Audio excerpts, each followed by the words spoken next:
WYMT Mountain News Weekend Edition. Good morning, I'm Taylor Upchurch. Today is Saturday, June 1st. It's been more than 1 week since a Southern Kentucky woman was murdered in her home, and warrants were signed for her boyfriend. That man, Nicholas Rucker, is still on the run. Yesterday we learned that he may have been spotted in Tennessee, but until he's found, people are talking about taking up arms to protect themselves. WYMT's Phil Pendleton has more.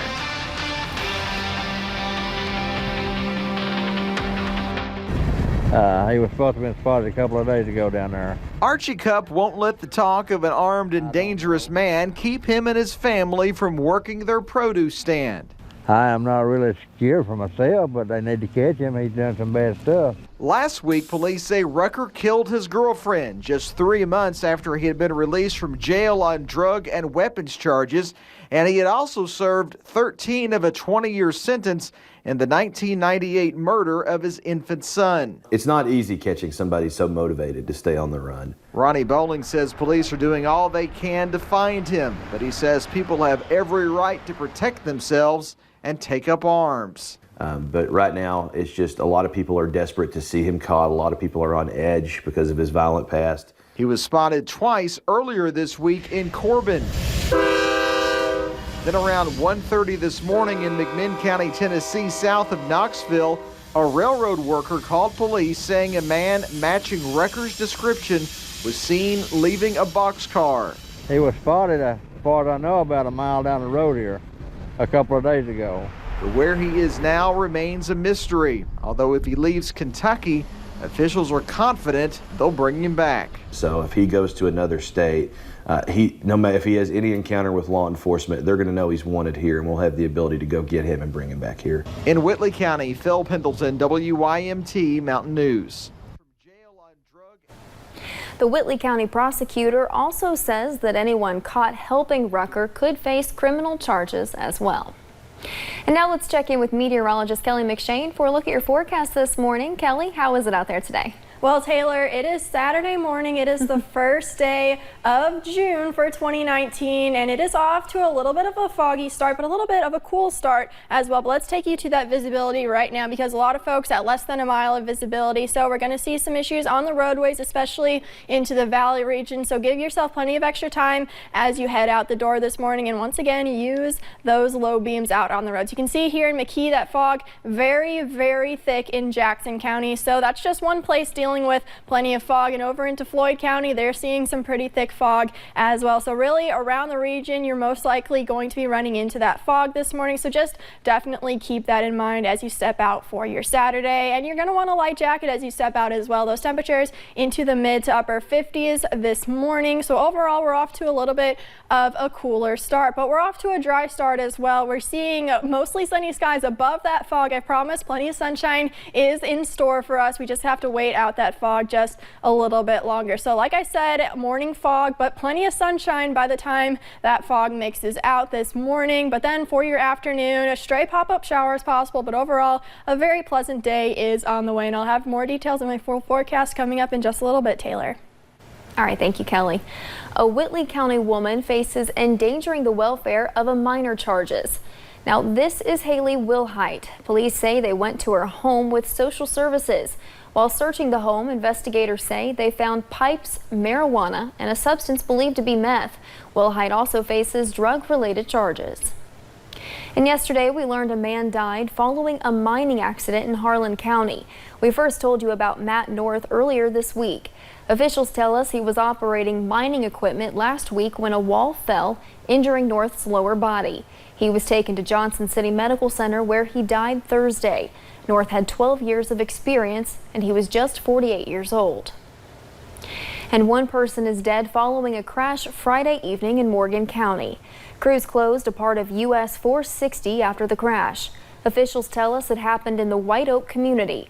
We do not know what caused the crash or the name of the person that was killed. US 460 East reopened yesterday evening.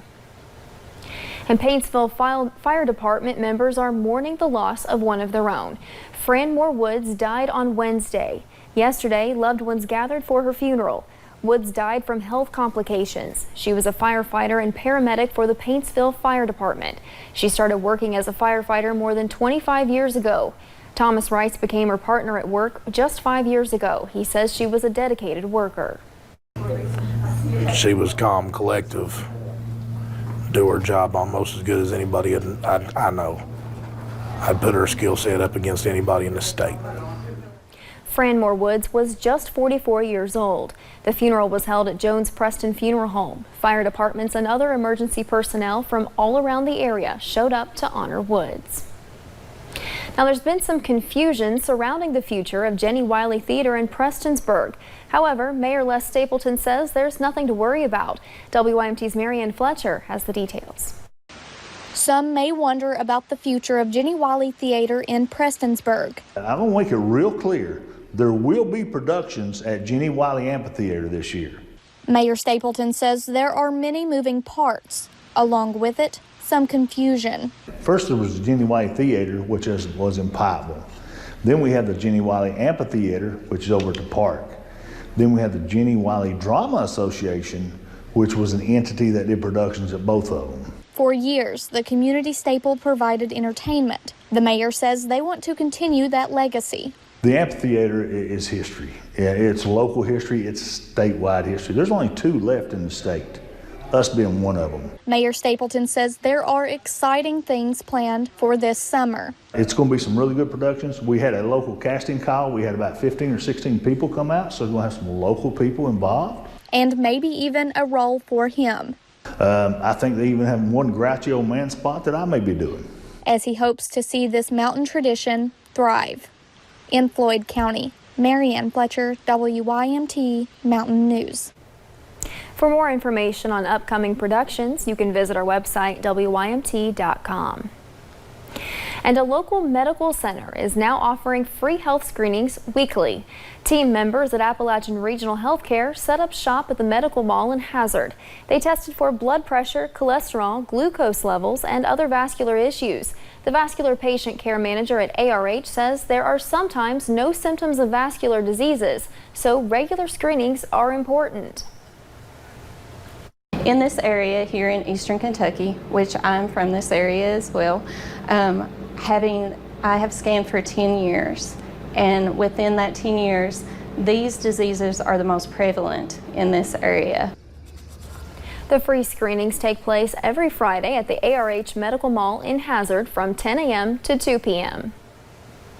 Kentucky's Lieutenant Governor is asking for help through a cryptic tweet. Janine Hampton says she needs a prayer warriors as she battles dark forces. Hampton also mentioned a member of her staff was removed. Hillary Thornton is explaining what the tweets mean.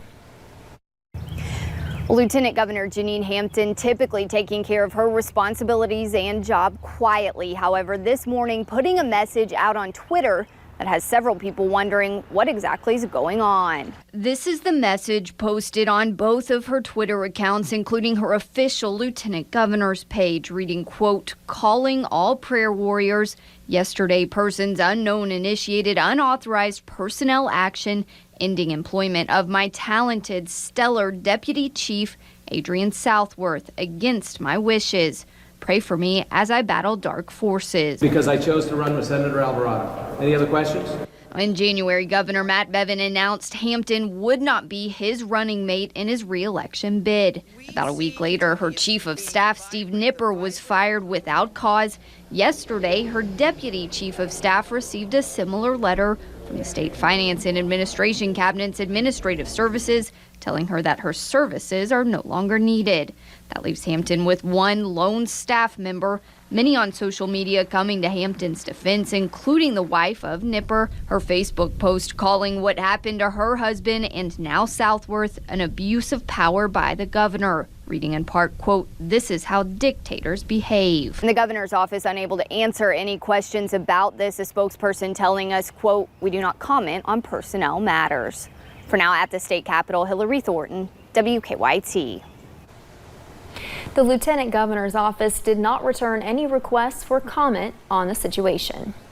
And Governor Matt Bevin says it's up to lawmakers to figure out a pension relief bill before July 1st. They've had his administration's plan for weeks now. If the votes do not come together and a special session is not called, many quasi-governmental agencies face an uncertain future. Those places include local health departments, mental health centers, and regional universities. Many say they cannot survive with the higher pension contribution rate they face. If it doesn't get done by July 1st, there's going to be a tremendous amount of pain and suffering unnecessary. You will not call lawmakers in. The increase will take them from a 49% rate to 83%. House Minority Whip Joni Jenkins released a statement saying House Democrats are, quote, more than ready to sit down and do what we can to help fix the pension problem. She went on to explain that their caucus is working on their own plan. And we've all heard of mentor programs for children, but one program is helping adults. The Mayor Mentor Program brought the mayor to Berea to Prestonsburg for the past week. Bruce Fraley says this week has helped him grow as a mayor to better serve his city. Plus, being able to call someone for advice is always comforting. So having someone who has a similar experience every day, it's nice to be able to know that I can pick up the phone and call S or email him for advice or guidance or just to bounce an idea off. After the storm on Wednesday, Mayor Fraley says he has plenty of information to take back to his community. And State Senator Whitney Westerfield of Hopkinsville is running to be a justice on Kentucky's Supreme Court. The first district seat on the state's highest court is up for election this year. Former Justice Bill Cunningham retired earlier this year and David Buckingham was appointed to the spot. One other person is running for the Supreme Court seat. Christopher Nickel of Paducah filed his paperwork back in February. Now, if you want to snag some Orange Cream Ale 8, get it while you can. The Winchester Company announced on Facebook that it's produced the last bottle of the special drink. It's been sold at Kroger, Walmart, Sam's Club, Costco, and Speedway. Rupp Arena will be packed today. Sir Paul McCartney is coming to Lexington. He's taking the stage as part of his Freshen Up tour. It's the former Beatles' first trip to Rupp in nearly 30 years. McCartney's show is expected to bring in $2.5 million. That would make it Rupp Arena's highest grossing one-night show ever. If you're heading to the concert, leave early and be ready to search for a parking spot. A major change coming to SEC sports. The conference announced it's revising its alcohol sales policy and putting the decision in the hands of each university. The University of Kentucky now has the option to allow alcohol sales or stay dry, but UK says it will take time before a final decision is made. Victor Puente explains the changes and the impact in the SEC. It's a change that impacts 14 colleges, including the University of Kentucky. An announcement on Friday from the Southeastern Conference gives schools the ability to sell alcohol at sporting events if they choose to. So far, UK hasn't made any changes, but they did agree with the move, saying it allowed each university to, quote, make decisions about what is in the best interest of each university, their programs, and their fans. The idea of alcohol at sporting events obviously isn't a new one. Here at the Lexington Legends, they say one of the most important steps you can take is making sure the people serving those drinks are properly trained. So the more that we can train them, familiarize them, make sure that they're vigilant and responsible, the better for everyone. The president of the Lexington Legends says the move makes sense. When you look at so many other universities, so many professional stadiums, you look at movie theaters, you look at shopping centers and shopping malls and everything, they're serving alcohol and they're serving drinks and they're being responsible about it, and the customers and the fans appreciate it. Universities that choose to sell have to follow certain guidelines. Those include only being able to sell beer and wine, no mixed drinks, no selling in the seats, just at fixed locations, and they'll have to stop selling alcohol at certain times. For football, that would be the end of the third quarter. Fans on campus say they understand the move. I think everybody has alcohol before the football game anyway, so it just makes more sense for UK to make more money. According to UK, they'll take the next several months to consider the issue. Quote, we will, as always, seek to do what is right for the university, our student athletes, and the experience and safety of our fans. The SEC policy goes into effect August 1st. UK football's first game is August 31st. Now be sure to stay with us. We have more in your morning sports update coming up. Coming up on Mountain News this morning, the Kentucky Reptile Zoo just posted new videos of its newest additions. And later, we'll check in with Jason Lindsay to see what he's working on for us in this morning's Hooked on Science segment. And a beautiful first day of June is on the way, and I'll break down the full weekend forecast coming up next.